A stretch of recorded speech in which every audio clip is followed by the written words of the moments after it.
The way I kind of got introduced to coffee was through, I worked in the hospitality business. I was a chef. I worked like with management of restaurants and things like that. And that was in the early 90s, where coffee was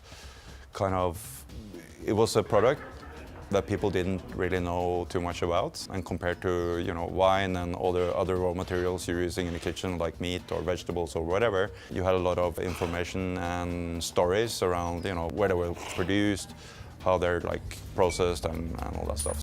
I didn't want to be a restaurant owner or anything, so I just searched the market and applied for work just out of the blue for one of the leading suppliers in Norway at that time. Almost from day one, we started to travel to Origin and meet producers. I felt like I almost become religious because it was like, first of all, you felt that there's so much to this supply chain that have to be told to people. You were able to actually connect on the producer level and follow the product all the way to the consumer.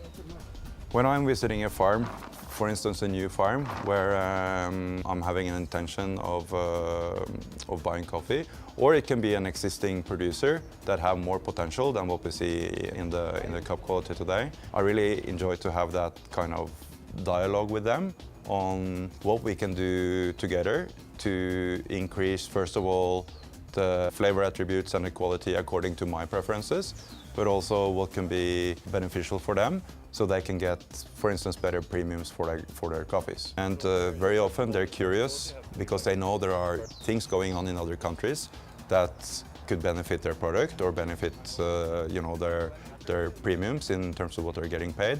And very often they are interested in investing in that.